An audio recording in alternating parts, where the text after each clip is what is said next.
Good morning, everyone. Welcome to the last day of our trip and our travel day home. Okay, last bus of the holiday, really. I've just had a look on the app, and the next bus to Disney Springs is at 9:41, which is in about 6 minutes. So we're just going to head for the bus, hop over to Disney Springs. We've got a reservation, I think at Wolfgang Puck's, for brunch.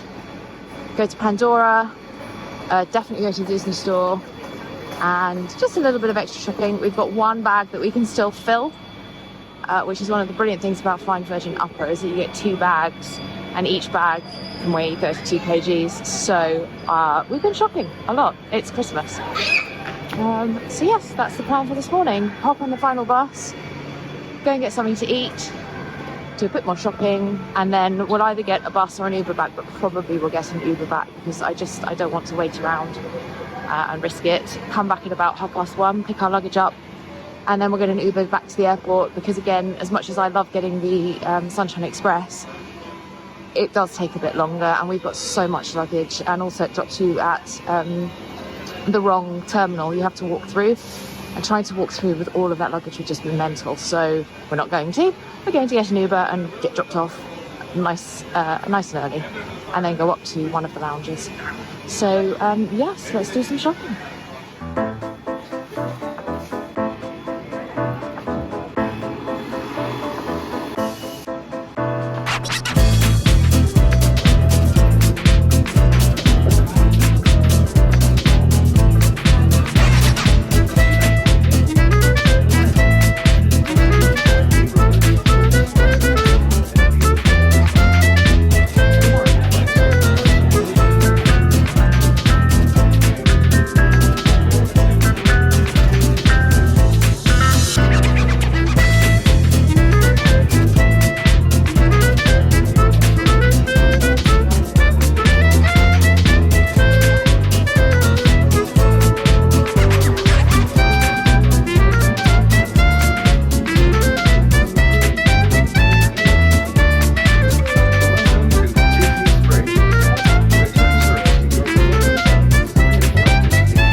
So as you can see, for the brunch, there are a lot of choices.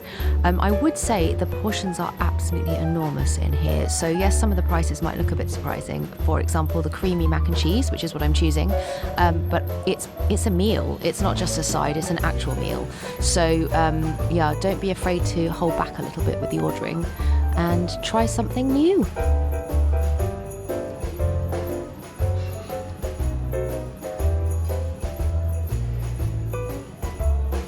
foods here, and I have got the world's creamiest mac and cheese. It is delightful and absolutely oozing with cheese.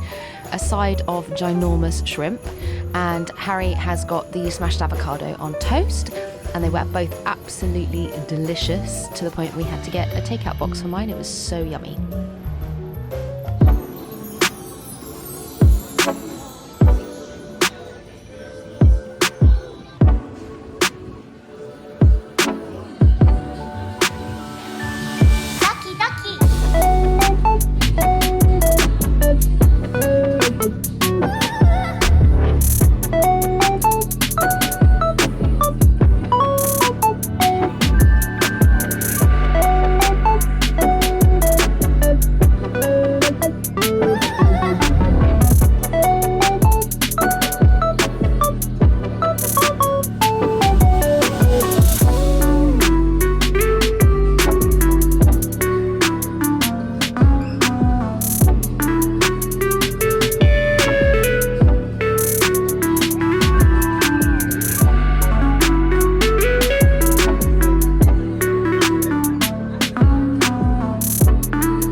The Lego store, it's always worth a look around, and there are bricks outside as well that you can have a play with, but they also have these big scary dudes from Star Wars.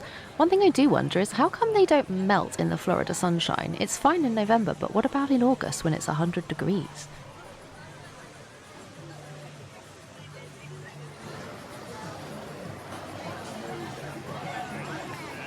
This is the Waterside stage. It is an open-air theatre. It's next to the water and opposite the Disney store, or World of Disney, and you can enjoy free shows here. And in fact, I have organised events here on multiple occasions and will be back again in 2025. This shop is called the Co-op. It's not really a cooperative, it's another Disney store, but it has your more unusual stuff, shall we say, your more vintagey stuff, your more unique stuff, sometimes some of the more high-end stuff. It also has a really fun kind of gadget section as well, so if you're looking to make your own phone case or personalised items, really, this is going to be the place to come. Also a really nice pet section.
one wins the award for Best Candle Design.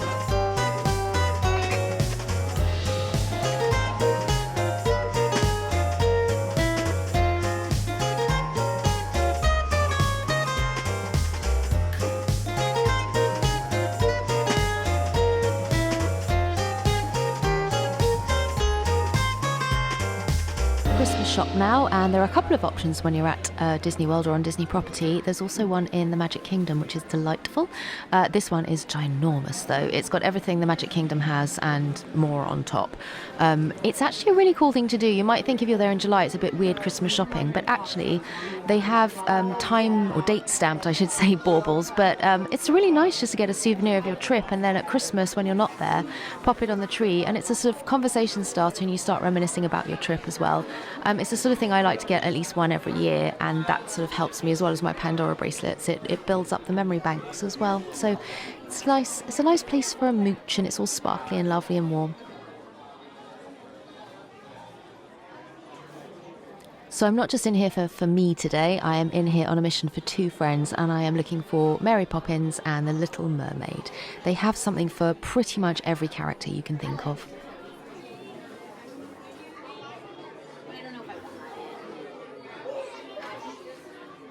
They do vary in price quite a lot, but I'd say the average price of a bauble here is $29.99. But they do go up from there, and some of them you can actually have hand personalised as well, so they're a little bit more expensive.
Ice cream time now. I literally could not be more excited.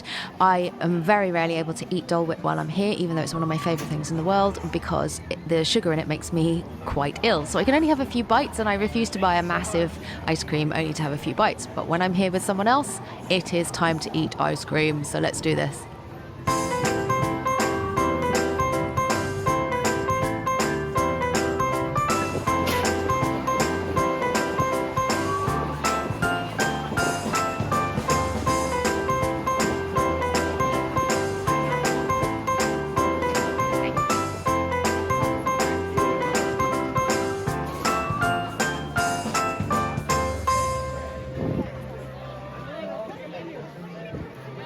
Time for a final mooch around the world of Disney now, which is an enormous Disney store, all things Disney. It doesn't necessarily have absolutely everything that you've seen in the parks, but it has most things and more besides. We're not here for anything in particular. We just want to have a look around, see if there's any inspiration, anything we missed, or any really cool Christmas presents for people as well. One of my favourite things to do when it's not Christmas is find things in here that I love, make a note of it, and then when I come back on my next trip, have a look in the outlet mall just to see if I've got it half price there, because sometimes it is. Not with everything though. Things like jigsaw puzzles, they don't tend to be discounted, but it's more things like tops and toys and definitely seasonal stuff. You can come back a little while later and it's heavily discounted.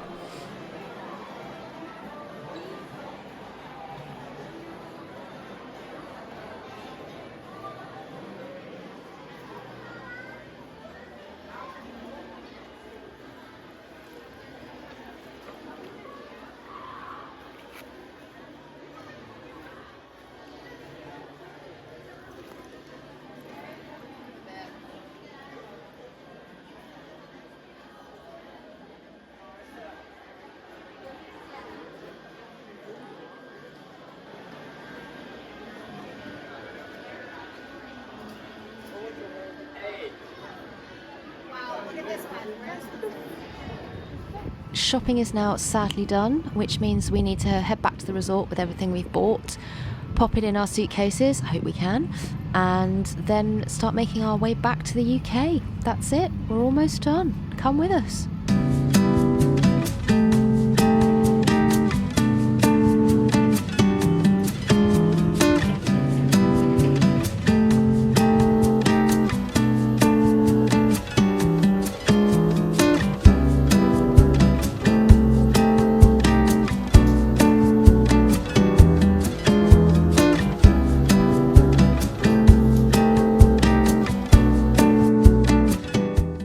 All that last minute shopping has now been rammed into many suitcases. We've borrowed one of the trolley thingies to get it downstairs because there's quite a lot of stuff. So off we go. We've got loads of stuff, we've got loads of memories, we've had an amazing time, but sadly it is now time to go and find a ride back to the airport.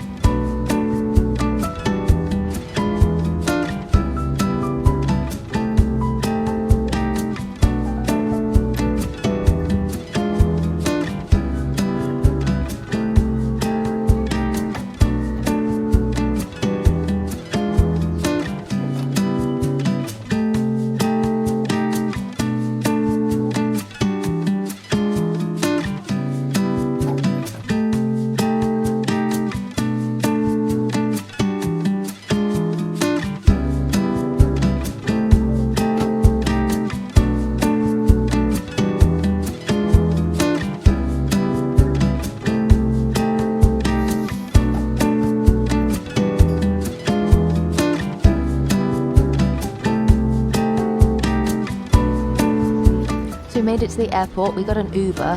One of the nice things about that is you barely have to move your luggage. You get out the Uber, you cross that path, and then the check-in is just there on the other side of the glass. So it was straight in and really easy.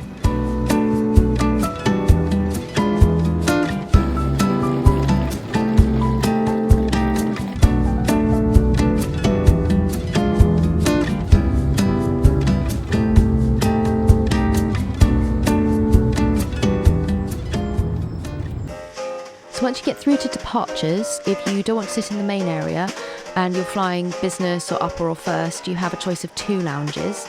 You have the Delta Lounge, which is to the left, and then you have the Club MCO to the right. Club MCO, you can buy a place in there if you don't already have automatic access. With Delta Sky Club, you can only go in there if you're flying certain levels though. So we have access to it today. However, there is a waiting list in place, so we're going to have to wait 20 minutes before we can go in. Okay, we've made it in, finally. It is still nicer to be in than out. This one's actually a really nice lounge. It's a little bit crowded. It's definitely not one of the best ones in the world, but it's much nicer than the alternative across the hall, which is the Club MCO. There's way more space. It's just a nicer feel. The amenities are better here. The food and beverage offerings are better here. It's just a nicer lounge, and I recommend if you have the choice of the two, go with this one. It's just, you're going to have a better experience. The other one is a little bit more basic in the nicest way possible, but it's, again, the other one is still worth doing. If you have a choice between that or the main seating area, I would take the MCO lounge every single time. I don't think I would pay to go in that one though. But yes, you can see you're up above everyone else. You can see what's going on. They really don't like it if you bring food in from the outside in this one, so don't try and sneak a Burger King or a Mackie D's up. But you shouldn't need to. There's loads of choice on offer. You can have stuff brought to your table, or you can go and help yourself. It's unlimited alcohol, but obviously you're not going to go nuts because you're going to get on a flight and you don't want to be refused access.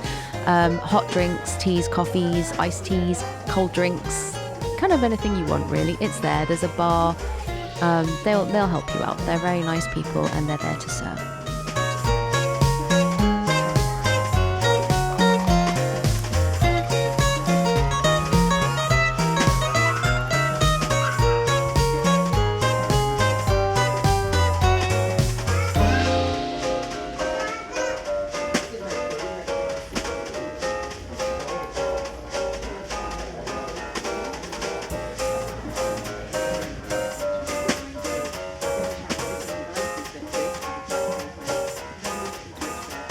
this is my little home away from home for the next 7.5-ish hours. It is a night flight, so I won't be talking because people will be sleeping around me, and they do switch all the lights off. You can keep eating and drinking though, you just have to ask for it. But it's a nice space. The seats fold out flat into a bed, so you can have a little duvet.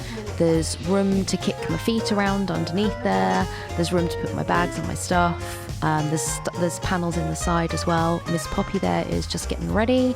We get free pajamas. That's part of the service as well. They look like a kind of black tracksuit when they're out. And the goodie bag I tend to save and share when I get home. We have a food bank locally, so I don't need the things inside it, so I take that back with me. So Poppy and I are just getting ready now for our flight home before we get back to Blighty. So we will see you at the other end of the flight.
Tip, if you're someone like me who gets a little bit sick on landing, and I don't know why I do because I'm absolutely fine on takeoff, I play these games. They tend to be on even while the movies are on as well, but it just sort of distracts my brain really, and I can land without even noticing I've landed. So sort of the last 5-ish minutes of the flight, I tend to engross myself in one of these things, and then before you know it, you're actually on the ground and your brain hasn't had a chance to get sick or think about what it's doing. So it kind of works for me. It's worth a try.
So fun story, we've all rushed off the plane to get our bags and we can't get out. They've forgotten to open the doors at the top.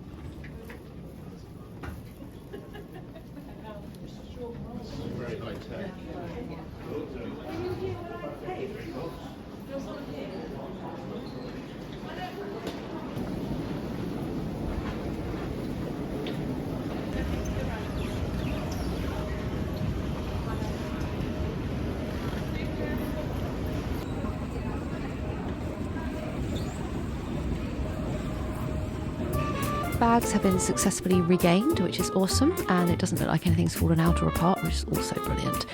We have just had a text though from our Uber driver, who unfortunately is running incredibly late. There's some kind of accident outside the airport. Hope everybody's okay, but it is going to mean quite a delay for us. So because we flew upper, we have access to the Revivals Lounge, which is a Virgin lounge just at the entrance to Heathrow, or just as you're leaving Terminal 3 rather. It's quite a small lounge. It's just somewhere nice to go for coffee, breakfast, or if you were coming in later, just a cup of tea and a snack or whatever. And you can shower there and just generally refresh yourself before you get picked up. Before I do that, however, Marks and Spencer's time. I need to get some apology chicken for the cats and just a few other bits and pieces. So once I've done that, we'll head to Revivals just really briefly.